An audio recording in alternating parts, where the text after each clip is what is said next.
เอาสิเอาเสา60กับกระเทินนี่บ่เสามีแต่เสา70บ่มี50กับเม็ดนึงแล้วก็70มีแต่3อ่ะภาคกลางอยู่สวรรณเขตเบาเตียง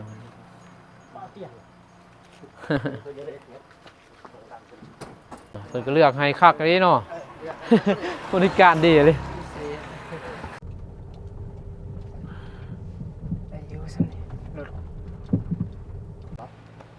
ว่าอยากเฮ็ดใหม่นั่นแหละแต่ว่าแล้วแต่งบ แต่ตอนนี้มีงบซื้อตีนเสาให้เพิ่นก่อน2หลักกว่าแล้วตัวแล้ว เพราะว่าเรารุ่นให้70,000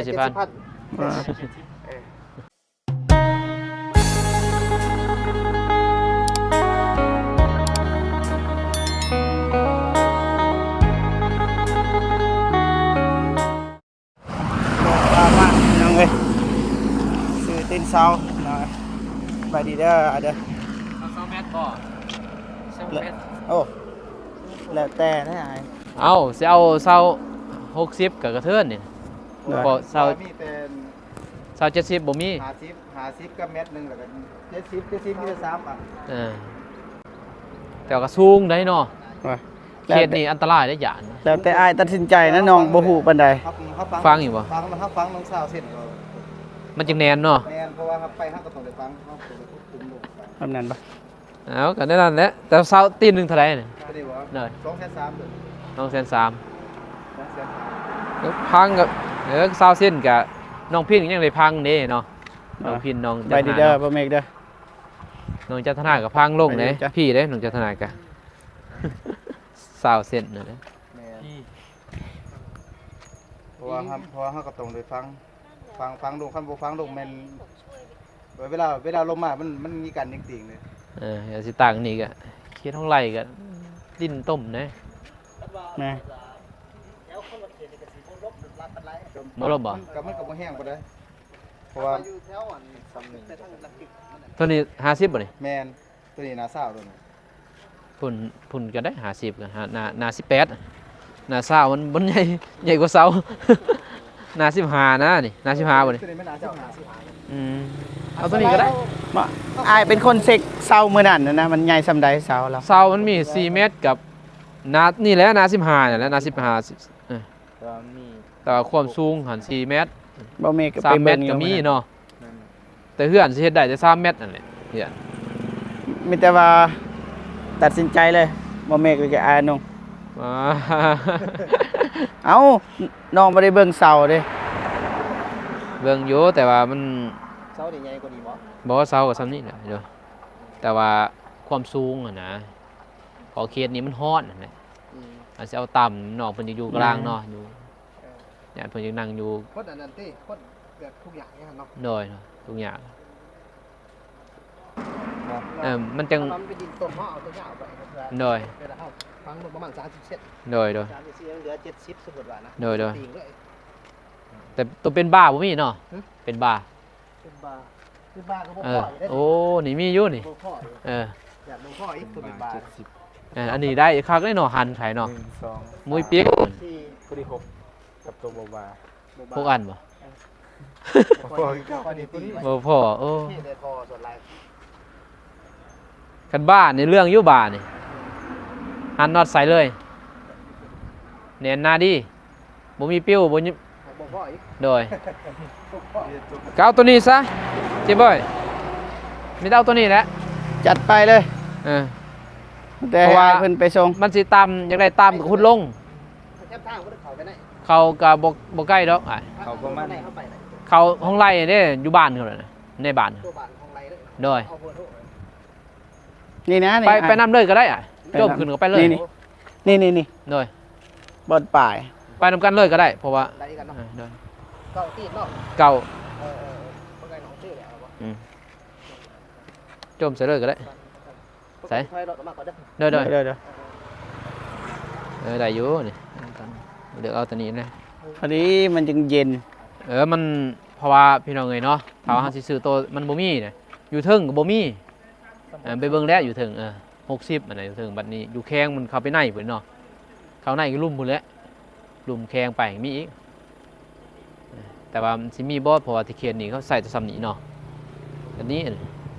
นี่ก็แต่ว่ากะขุดเอานี่ยังได้สูงยังได้ต่ำก็ขุดก็แห้งแน่นอีกกว่าเก่า โดย แต่อยากได้สูงก็บ่ขุดแล้วแต่น้อง พูดซ้ำเอา ที่จริงถ้าเป็นน้องอยากได้สูงได้อยู่นี่มันฮอดในลีเลย ฮอดนั่นแหละเห็นนี่แต่ว่า6คูณ5นี่เพื่อน6คูณ5นี่มันก็เฮ็ดสูงหลายก็บ่ได้อีกมันบ่งามมันดวดเด้สูงโพดก็ย่านมันน้อยก็ จะตีพ่อแล้ว ทำ70นั่นแหละทำ70แต่ว่าใน20เมตรนี่20เมตรก็พังลงไป30เนาะขุดแน่แล้วบัดใส่เอาตัว50บ่50ก็บ่ได้อีก50ต่ำโพดนี่แม่นเนาะคูณขึ้นคืออันน้องน้ำพ่นอีกเดี๋ยวนี้ยากอีกเจ้าบัดดินเสือนดินเจาะแม่นบ่ไปเลยทั้งเฮือนอย่างนี้ยากตัวนี้นี่ฝนตกฝนลิ้นเจือนหยังก็บ่เป็นหยังอะเพราะว่าพังเด้ โดย เฮงมันแน่นกว่าเก่าเนาะแต่สิได้มันบ่ได้บ้าไผเนาะอยู่ลาวเฮามีอยู่หั่นน่ะแต่ว่าเฮาต้องได้สร้างแต่บัดนี้เฮามันใกล้นะเดี๋ยวก็ปาดแล้วให้สร้างเขาปาดบัด เต็มเลยอย่างนี้เนาะเสาอันนั้น นะมันบ่เพียงหมดนะควร บ่เป็นยังไงตัวนี้ แต่ก็ต้องให้สร้างเขาปาด ทักทย ปาด สบายดี เอา เด้อ เนาะ พ่อพี่น้องเพิ่นสุขุสุคนพี่น้องเนาะเดินทาง เดี๋ยว มา เอา ซื้อตีนเสาให้น้องดาว เอาในไม้นี่เอา พี่น้องเนาะ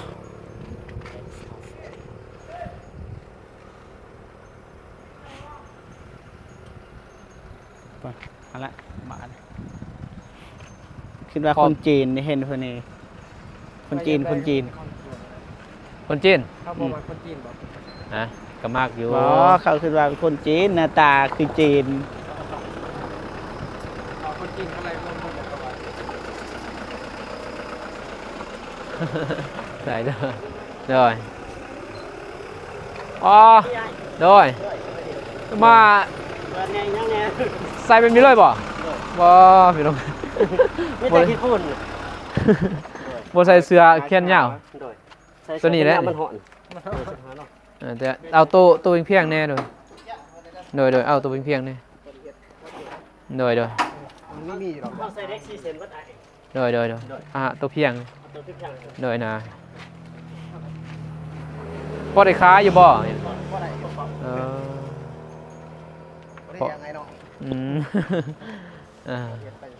โดยเดี๋ยวโทรนี่ได้ เท่บ่ ใส่ บ่อยู่ปักเซ่ พวกน้องบ่บ่อยู่ท่าแต้งนี่เมืองท่าแต้งโดยแต่ว่ามาซอย แต่ทีมงานอยู่พุ่นอยู่ภาคกลางอยู่สวรรณเขตเบาเตียง ป้าเตียง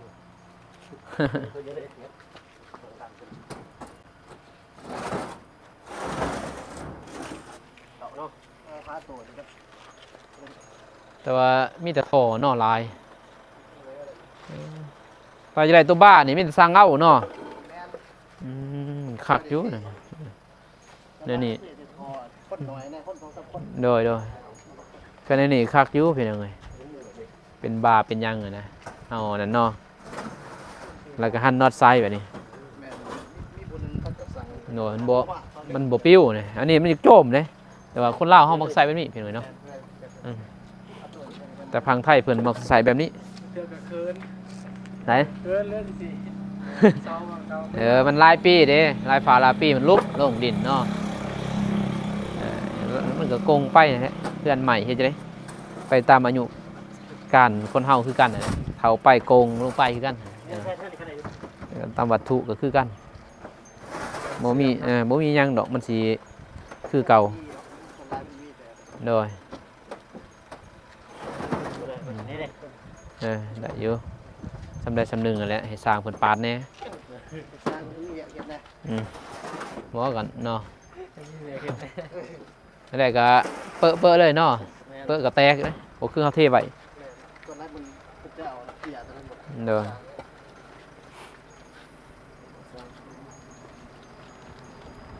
โอ้ยผู้น้อยจมทางในใหญ่บ่ มีแห้งพวกนี้ บ่บ่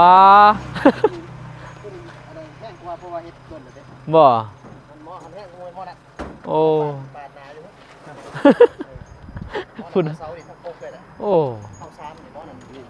เข้าโคกเลย โอ้มันแล้วแต่ความลึงเนาะโอ้เดี๋ยวอายุโตเลยเนาะ เก่าเสา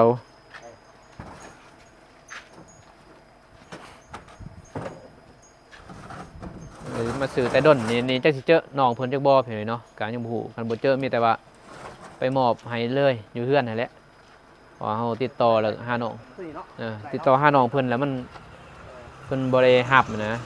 ติดต่ออะไรก็บ่ได้ตอบถ้า โทร ยู่ ตอนไปนำบ่เมกก็โทรอยู่แต่ว่าบ่เห็นเราตอบกลับมา มีแต่ว่าไปซื้อให้และถ้าว่าเราบ่อยู่มีแต่มอบให้พ่อแม่อยู่นั่นแหละจังว่าคอยมาใหม่มันผมมาใกล้เด้มาแต่ขาแต่งก็30ปลายลัก 48 48บ่ เลย เออ เว้า30หลัก49 50หลัก เออ 48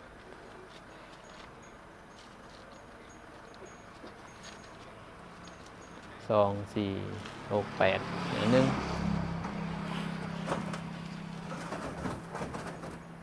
อย่างหนึงโดย เพิ่นก็เลือกให้คักเลยเนาะ บริการดีเลย ถ้าอันซื้อจะได้อ่ายเสือ นั่งบ่แก้ว โอ้อยู่แข้งเซกล้องเพิ่นเนาะ แม่น อยู่รักหาบ่นี่ ราคาบัตรพุทธใส่ กูได้อยากได้ติดต่อมา แม่นโปรโมทให้เด้อ เบอร์โทร อยู่ได้แต่อาหาร8 4 3 4 3 55884343 เจ้า 5568 ครบเลยเด้อ 5588 โดยไป เด้อ เมทาก่อนจ่ายเงิน มาจะน้อยก็ได้อยู่ ก เด้ ระ อ จายอยู่หุ่นบ่ โดย ใจคุณก็ได้ เด้อไป นี่เกี่ยวกับทางเขาเนี่ย ได้เด้อ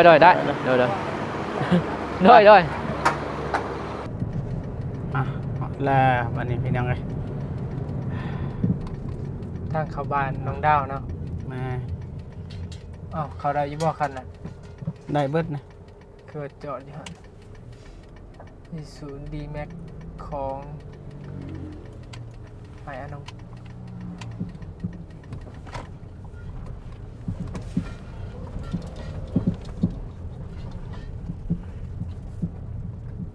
ไปทางเขาอันบ่ใหญ่บันได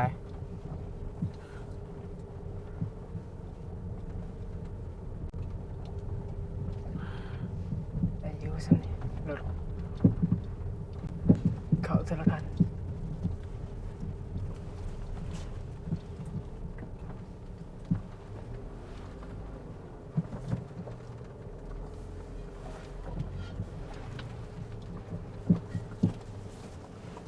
ถึงทีพี่น้องเอ้ย อันนี้ นี่คือบ้านคือเหือนเว้ย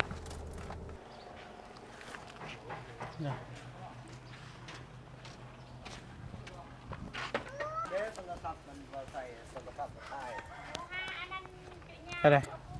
เพิ่นไปสวน ไปสวนไปนอนบ่สบายดีเด้อพ่อเด้อ บ่ได้นอนเพิ่นมาอยู่ มาบ่ จะนอน เฮ็ดจังได๋ซะ ก็มีแต่เอาลงเลยแหละเอาลงเลยโดยเอาลงเลยป้าอยู่หันบ่ทางนาบ่โดยนี่แหละป้าทางนาก็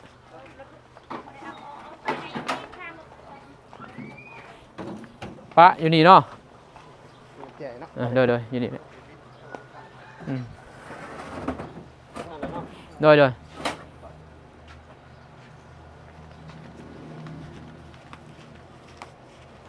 โอ้ นอนดีกว่าเนาะ ย่านได้เนาะ นิดหน่อยมัน อลีได้ นอนเนาะ พอดีบ่กับเสาตัวนั้น พอดี50 หา ได้เนาะทำซาเฮาสิกบใหม่อีก โอ้ยังสิเปลี่ยนเสา ว่าอยากเฮ็ดใหม่นั่นแหละแต่ว่าแล้วแต่งบ โอ้ยจับ แต่ตอนนี้มีงบซื้อตีนเสาให้เพิ่นก่อนยานตกเลย ใส่งบหลายนั่นแหละเฮ็ดเพื่อน ตกบ่อยดีครับผม บ่ตกดอก บ่ตก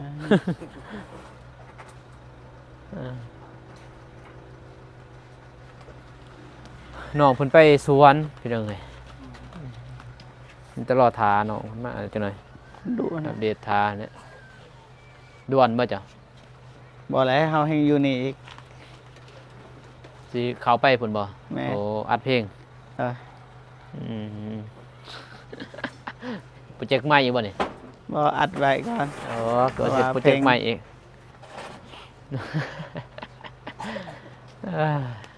โปรเจกต์เก่าท่านปล่อยใช่โปรเจกต์ใหม่เว้ย แม่น อืม สิปล่อยต้นเดือนนะ อืม ที่3ที่4ประมาณนั้นแหละแม่ เป็นนักร้องติ อันเด้นักฮ้อง นักห้อง เคยเห็นอยู่บ่ คุณนี่ TikTok เนาะ แม่ใน TikTok แน่ใน YouTube เพจ YouTube แต่งกันบ่แต่งกัน อยู่เมืองอะไร ทินทานก็อยู่อัตตปือ แต่เปิดเนาะ คนอัตตปือ โอ้อัตตปือ เพลงเนาะ ใจมากเลยซื้อใจมาก ของยอดวิวไปซั่นแหละ ใจมักแต่ว่าห้องบ่ม่วน ห้องมวนอยู่นักห้องก็ต้องมวนเลยนะ นักห้องอาสาสมัคร ตาว่าเตียงมากคุณบ่จะปล่อย จังว่าแล้วขออนุญาตอายเพิ่นแห่งอายเพิ่นกำลังมีปัญหา ที่จริงเขาจะปล่อยถ่ายเดือนแต่ว่าเห็นซองอายเป็นแบบนั้นอย่า ไอ้ต้นอายเพิ่นเด้ ยังท้องบ่ โดย เด้อ เราเตียงทอง เป็นท้องมันหน่ายเนาะหนาบ่บ่ หาทีม หนาทีมงานเนาะ โดยทีมงาน วันละเขตเนาะ โดยเป็นอยู่สวรรค์เขต ตอนนี้พุ่นแล้วอยู่เทิงพุ่น อยู่ ไกล โรงแจ้ง โรงแจ้ง เสาเรืออยู่โรงแจ้งเนี่ยคนติดท กำลังเฮ็ดเฮือนให้ ำเห็นเพื่อนให้ผู้ประสบภัยเนี่ยผู้ติดทำ2 คนน่ะยังท่านออกอะนะ เฮ็ดคนมาทางเบิดเนาะ โดย7 คนแต่ว่าวันนี้2 คนท่านออกเมียเพิ่นอยู่ผู้เดียวนะเมียกับลูกก็เลยว่าเฮ็ดเพื่อนให้เพิ่นตอนนี้เพิ่นไปอยู่พุ่นแล้วยังเป็นเดือนเด้เขาเดือนนะ ครึ่งเดือนเลยเฮ็ดเพื่อนซะสิแล้วก็ยังมาหาบ่เห็นน่าจะบ่เห็น บ่ทันเห็นบ่ บ่เห็นเลย เห็นแล้วหาเนาะ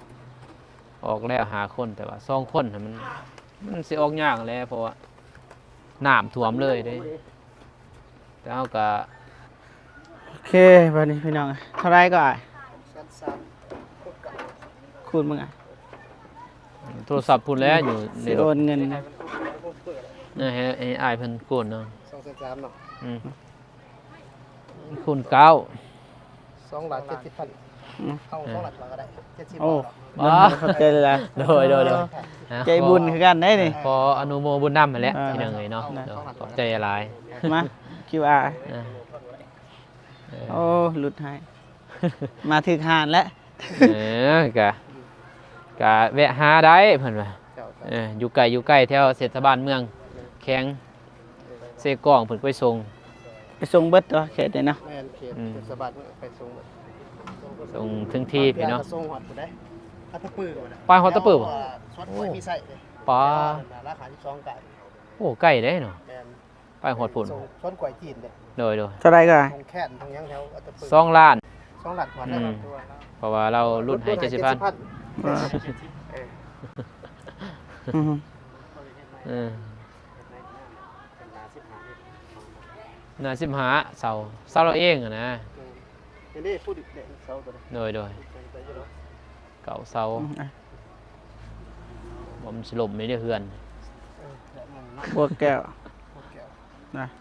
ไหนละ โดย เออ ขอบใจร้ายเด้อโดยอยู่ดีมีแห้ง เด้อ โดย ไปกันเด้อ เออ อืมบ้านนี่เรียบร้อยเฮ็ดอะไรต่อบ้านนี่2 ล้าน โดยคอยไปคอยมาเด้อโดยโดย ไปนั่งบ้านนี่ได้เสาเลยดิเฮ็ดได้ โดย เออ ตลอดทาน้องเพิ่นมากกะ ดาว นั่นแหละ ได้ ขอบใจเพิ่นทางผู้ใหญ่เพิ่นพี่น้องเอ้ยเนาะแต่ว่าบ่ฮ้อนเนาะมื้อนี้เนาะ มื้อนี้บ่ เออ โอ้เปียกเบิดเลยข้างหลัง เปียกบ่แอร์บ่เย็นบ่ เอาลงแต่รถนั่นแหละ ก็บ่ฮ้อน เสื้อหนะ โอ้อบผิวบ่ น้ำเสื้อ อบผิวแม่เลย เสื้อนี่ไพ่นุ่งกระหอนนะเสื้อบ่ เสื้อจ้องบ่ผมเกี่ยวตี มันฮอดนะ อืม เสื้อนี่โอเคหยุดคลิปก่อนก็ได้ เออ โอเคพ่อพี่น้องเนาะถือว่าทางทีมงานเฮาก็ สร้างเสาเป็นที่เรียบร้อยพี่น้องเอ้ยเก่าเสาถึกอยู่2,70,000แต่ว่าทางอ้ายเพิ่นลดให้ประมาณนั้นพี่น้องจังได๋ก็ขอบอกขอบใจขอบคุณ MC ทุกท่านที่เข้ามาให้กำลังใจเนาะที่ขาดบ่ได้ก็คือขอบอกขอบใจขอบคุณทางอ้ายเคนนี่เพิ่นเนาะที่ไว้วางใจทีมงานเฮาเป็นสะพานบุญในครั้งนี้เนาะจังไดก็ขอให้อ้ายเพิ่นจงมีแต่ความสุขสุขภาพแข็งแรงขออายุมันคนยืนนะความเจ็บบ่ให้ได้ความไข้บ่ให้มีปรารถนาสิ่งใดขอให้ได้สิ่งนั้นเด้ออ้ายเด้อสาธุเจอกันคลิปหน้าพี่น้องเนาะสำหรับคลิปนี้ไปก่อนเด้อพี่น้องเด้อสบายดี